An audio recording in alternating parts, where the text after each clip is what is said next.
Good afternoon, everybody. This is Dr. Milady coming to you live from the clinic. So I wanted to talk to you guys today about diabetes. So I'm going to start, as I've always done, is to tell you a little bit about my own family history. I'm very transparent with you guys because I want y'all to understand that doctors and nurses and everybody else in healthcare is much like you. We're not any different. We have the same family histories and sometimes even worse. So I do have a family history of diabetes. I think everybody knows that by now.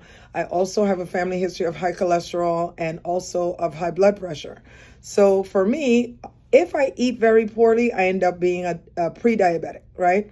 But if I eat very well and I exercise and I avoid the carbs, the sweets, and everything else, things are better and it goes back to normal. So that means there's a preventable aspect of this. So that means I need to be proactive. So I want to explain to you what it means to have your A1C checked, which is very important for most of us. We may have normal blood sugars when they do check, where it is between 70 and 100. And then other times, depending on what we're eating, now the blood sugar shoots up and it's like periodically does the seesaw thing. So a normal A1C should be, depending on the lab, 5.6 or lower. Actually, I would say for Quest, I think it's 5.7 is abnormal. For LabCorp, 5.5 is normal. So below 5.6. So that's the standard. Now, if it is between 5.6 and 6.3, that is abnormal. That means pre-diabetes. Now, what is the A1C? An A1C, to put it in simpler terms, is a molecule that we're able to test that molecule, check your blood sugars over a 3-month period.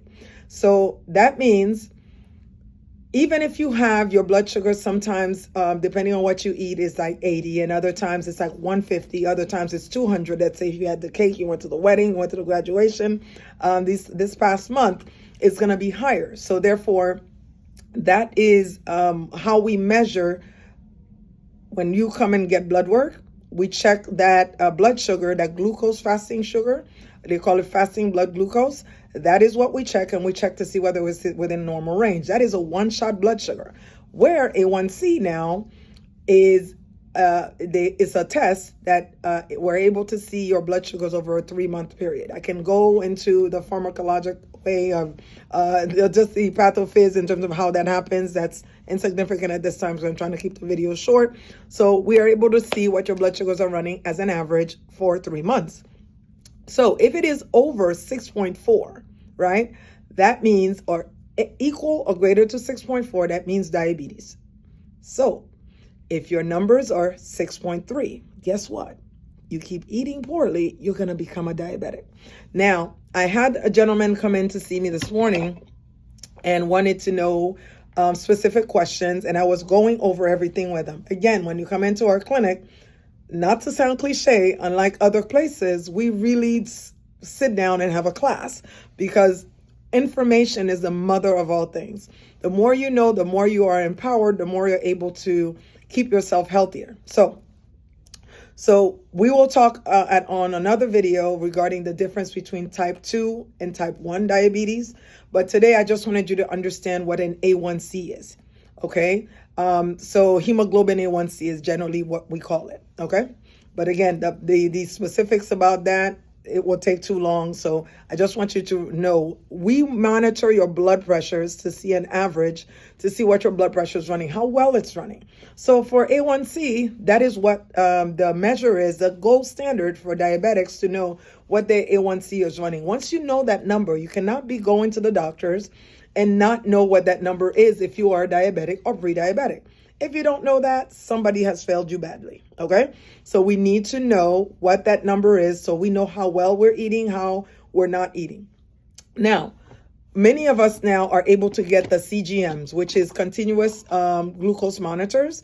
So those are amazing because for somebody like me, I have low blood sugars, where in the middle of the night I may drop to 50. I'm not a diabetic, but I'm able to wear that CGM, which is a little monitor that connects to your phone or connects to a device that they provide you with, a reader. It's able to tell you, after, for like Dexcom, every 2 hours or less, how how your sugars are running. And sometimes it does it even more frequently, right? So you're able to discern, if I ate the rice and my blood sugars went up, then I need to not eat that rice. I need to maybe eat some basmati rice. I need to eat some brown rice, and I don't need to eat a large amount. Okay. So I wanted to also go over how important it is to exercise. When we exercise, depending on the intensity of your exercise and the length of your exercise, the type of exercise, like weightlifting versus cardio, you can drop your blood sugars for that moment by 70 points or more. So that is a great thing. We'll talk about if all that all that sugar is hanging around in the blood, right? The one thing that helps us use that sugar is insulin. And insulin, I always call it that it is a taxi that carries the sugar to the cells and the muscles to use. So if you're exercising, guess what? That insulin goes to the bloodstream, carries that sugar and brings it to the cells to use. So you have energy. So all is great. So now when we go and test the blood sugar, guess what? It's a lot lower. So imagine the more you exercise, the more your blood sugar goes down. That's why I keep saying, people, we got to exercise. We got to exercise. It's not just for the blood sugars. It is for your blood pressure. It is for your cholesterol. It is for everything. So we need to get in the habit of exercising. The next thing is, it's not always about the pill, right? Many of us can do this without the pill. I am not a promoter of pills, and you guys know this. I will say, let's give you 3 months. Let's see how you're going to do in 3 months. I will try to avoid the pill at all costs, because I know once you get on it, there's going to be side effects. There's going to be this, there's going to be that, and there's going to be bloating, blah, blah, blah, blah, blah. Let's avoid it as much as we can. When I want us to be proactive always. Why do we wait until things are bad, until the stroke happens, God forbid, until the heart attack happens, God forbid? We're trying to avoid that so that we can avoid a lifetime of pain and suffering, not just for us, for our family members as well. So let's do better, everybody. Let's try to eat better. Let's increase the veggies. If we want to take that A1C down, it's going to start, 80% of it is with the food. Cut down your carbs. Anything white on your plate is a problem, people. So avoid the pasta, the rice, the potatoes, all of that stuff. But those of us who love candied yams, every once in a while is okay. I'm not going to say don't live. You got to live. You have a little something and keep moving. But if we're eating that stuff every day, the fried chicken, the mashed potato, blah, blah, blah, we're going to have issues. Y'all already know that stuff is not very healthy for us. And if we're going to make it, let's modify it. Let's do the chicken, but it's not fried. It is in the air fryer. There are many things that we can do to make this thing better. So you guys, let's keep moving. Let's do what we got to do. Low carb, low sugar.